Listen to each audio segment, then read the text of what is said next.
Les lettres que j'ai reçues de mon mari me touchaient. Sa douleur était semblable à la mienne. Pour la première fois, nous nous entendions. Il s'inquiétait de mon état et se trouvait malheureux de ne pouvoir l'adoucir. Il n'osait même se reprocher de moi. Je concevais sa position et je m'étais attendrie.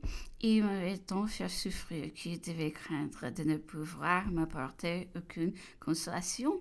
Je lui écrivis avec amitié. J'avais besoin de le rassurer car je lui avais bien sincèrement pardonné. Il me répétait donc que depuis 2 mois, il envisageait la vie sous un autre aspect qui ne pensait qu'à me rendre heureuse, qu'avant notre malheur, le tourment qu'il éprouvait près de moi lui donnait le désir de me trouver des torts et d'avoir ici le droit de s'en séparer, mais qu'à présent, moi seul pouvais lui donner l'énergie nécessaire pour remplir cette voie qui j'en fus touchée.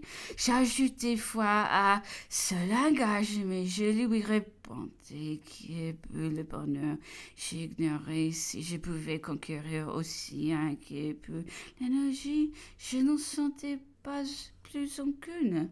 Et c'était la vérité. Impatient de rester seul plus longtemps, il arriva dans les Pyrénées et vint passer quelques jours à Cauterets.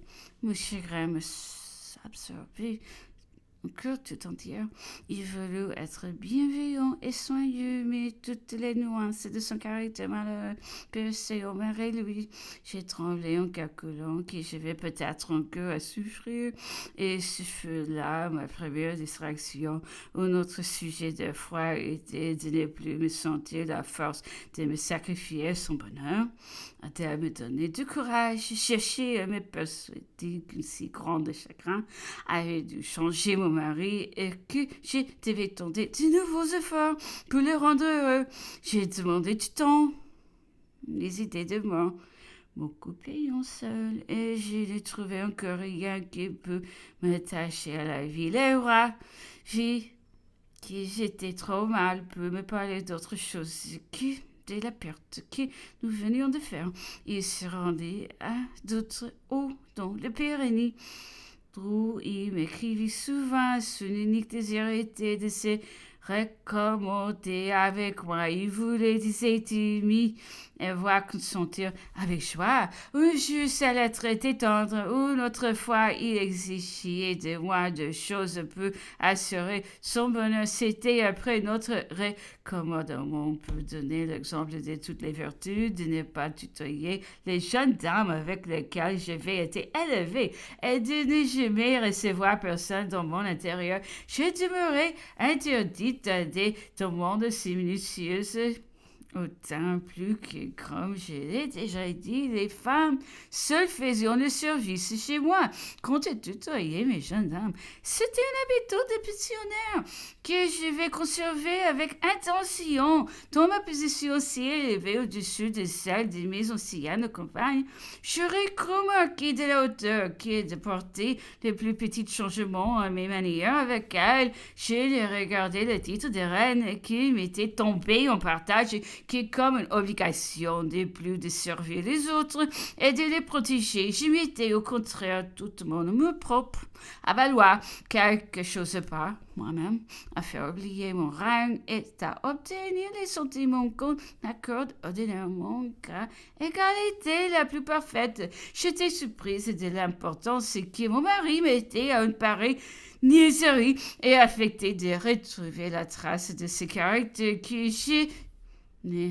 connaissait déjà que trop qu'il faut avoir de grands sujets d'alarme, s'écrier des malheurs à propos de toutes choses. Comment donc me croire capable de le rendre heureux, moi qui avais échoué dans le temps où je possédais toute mon énergie? Mais il faut remplir mon devoir jusqu'à la fin. Mais disais-je, je n'aurais rien à me reprocher et peut-être de nouveaux tourments, mais feront-ils mourir plus tôt?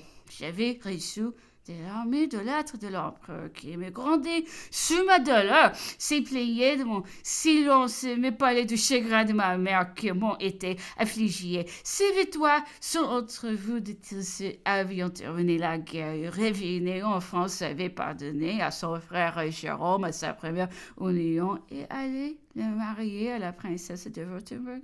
L'idée de retourner dans le grand monde m'était insupportable. Je me décidai à faire une petite course jusqu'à la frontière d'Espagne, puisque je l'étais si près.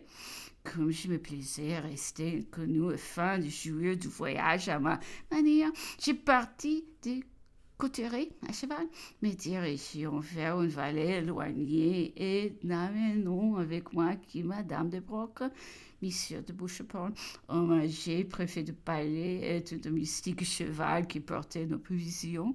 Après avoir visité cette jolie vallée, au fin de laquelle se trouvait une chapelle qui, au grand regret des paysans, était fermée depuis longtemps et qui j'obtins de faire ouvrir en mémoire de mon fils au lieu de retourner à Cotteret.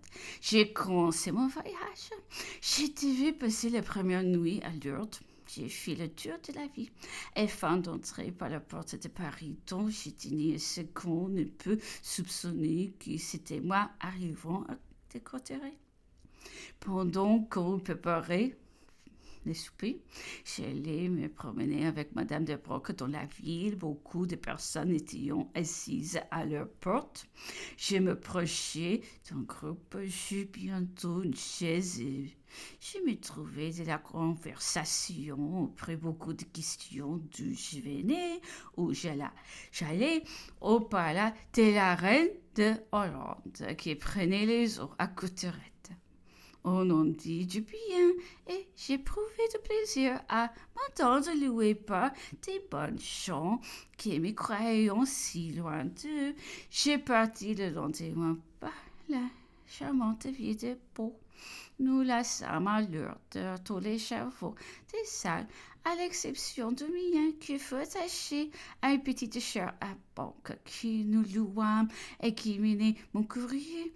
Les croûtes de cette voiture super suspendue me causeront bientôt une assez forte douleur à la poitrine. J'ai ficelé mon cheval, j'ai remonté dessus, j'ai suivi le char-à-banque dans laquelle était restée Madame de Broc et quelquefois je m'arrêtais exprès pour le perdre de vue. C'était la première fois de ma vie que je me trouvais seule, absolument seule, sur une grande route. Pouvais-je alors me croire cette reine si enterrée, si oubliée, sans doute et pourtant si malheureuse? Non, j'oubliais tout. Je me plaisais à me persuader un instant qu'on franchissait tout lien de grandeur. Je voyais avec indépendance. Je vais au moment abdiquer la couronne. Les soucis étaient là. J'ai respiré cet air pur avec une sorte de jouissance. Et lorsque le char à banque s'arrêtait pour m'attendre, je courais au galop peu rassurer mes compagnons de voyage et les priais de ne pas s'inquiéter. Puis alors, j'ai recommencé à m'isoler encore et de rêver la paix et la liberté. Une jeune paysanne dans le gracieux costume du pays suivait montée sur une âne, la même route que moi. Nous cheminions ensemble causant.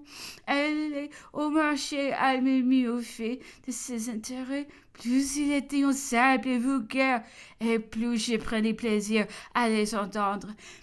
Je m'identifiais complètement avec elle. Il semblait que les souffrances du cœur, au lieu de comprimer nos facultés, ne font que leur donner plus de développement et répondant une vie plus active et plus compatissante sur tout ce qui nous environne.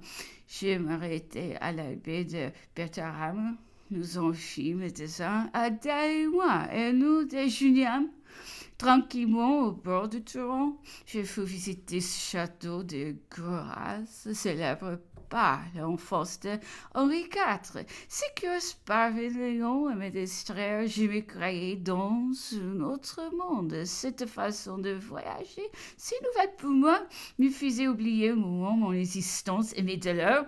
Près d'arriver au pot, j'ai créé qu'une femme à cheval à l'anglaise ne fit trop l'effet dans une vie de Provence. Et je tenais beaucoup à ne pas être reconnu par le préfet, le marquis de Castellane, homme d'esprit et sans tact, et qui aurait été excessivement piqué de me savoir dans sa préfecture sans qui on eût été près de nous. L'habitude de l'ancienne cour lui avait donné l'assurance des succès.